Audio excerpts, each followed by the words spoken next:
ఓం శ్రీ సూర్యనారాయణ పరబ్రహ్మణే నమః. మన ఇతిహాస పురాణాలలో సూర్య సంబంధమైన విశేషాలు ఎన్నో ఉన్నాయి.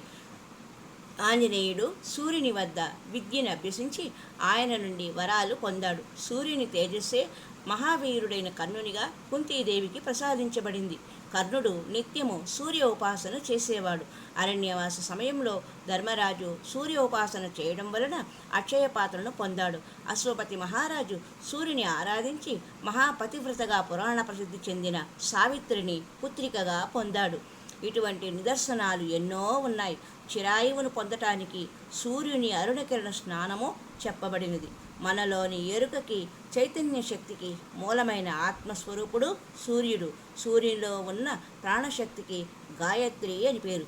సంధ్యా సమయంలో సంధ్యావందనం, గాయత్రి జపం చేయటం భారతీయ సాంప్రదాయం.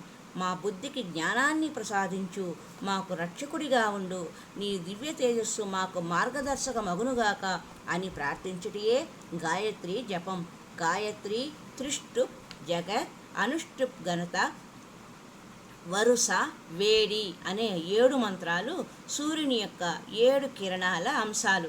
వేదకాలం నాటి మహర్షులు సూర్యరశ్మి యొక్క ప్రభావం వల్ల వేదాలు మంత్రాలు హృదయాలలో దర్శింప చేసుకున్నారు. యదాదిత్యగతం తేజో జగద్భాసయతేఖిలం యశ్చంద్రమసి యచ్చగ్నే తత్తేజో విద్ధిమామకం. లోకములను ప్రకాశింపజేయు సూర్యుని యందు తేజస్సు నాదే, జ్యోతిషాం రవి అంశుమాన్ అనే నేనే సూర్యభగవానుడునని శ్రీకృష్ణుల వారు భగవద్గీతలో చెప్పిన శ్లోకం. ఆదిత్యమంబికాం విష్ణుం గణనాదం మహేశ్వరం.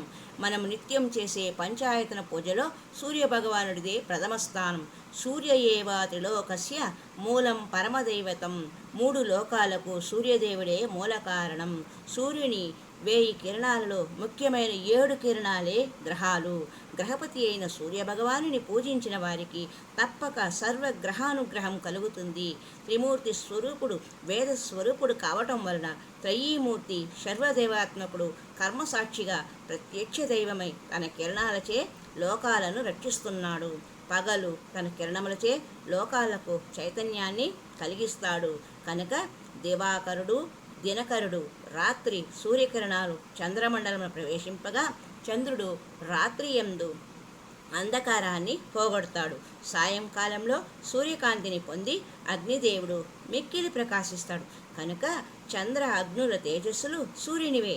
చరాచర ప్రపంచానికి ప్రాణదాత చైతన్య ప్రదాత సవితయే అంతటా నిండి ఉన్న నారాయణ స్వామి.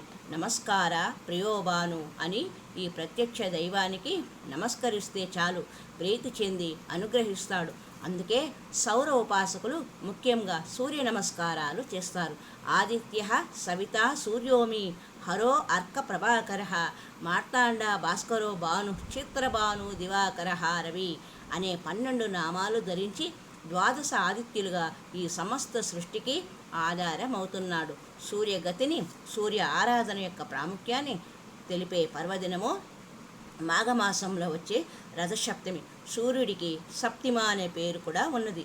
సప్త అశ్వాలను కలిగిన వాడు అన్న పేరు, అనూరుడు అనే ఒక పేరు.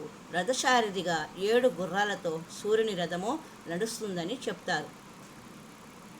ఉదయం ఆకాశంలో గ్రహ నక్షత్ర సన్నివేశం రథాకారంలో ఉండటం వలన మాఘశుక్ల సప్తమి దినము సూర్య జయంతిగా రథసప్తమి వ్రతమును ఆచరిస్తారు. రథసప్తమి మన్వాదిగా పంచాంగకర్తలు నిర్ణయించారు. విశ్వంతుని కుమారుడైన వైవస్వతుడు 7వ మనువు. అతని మన్వంతరానికి రథసప్తమి మొదటి తిథి. ఇది పితృదేవతలకు ముఖ్యమైనది. విశ్వావసు నామ సంవత్సరంలో సూర్యుడు గ్రహ నవనాయకులలో రాజు అయినందువలన మనము ఈ సంవత్సరము తప్పక సూర్యుని ఆరాధిస్తే నేత్ర రోగములు సమస్త బాధల నుండి మనము విముక్తులు కాగలమనే ఉద్దేశంతో ఈ సూర్య ఉపాసన సంచికను ప్రారంభించడము అయినది. హరి ఓం తత్సత్.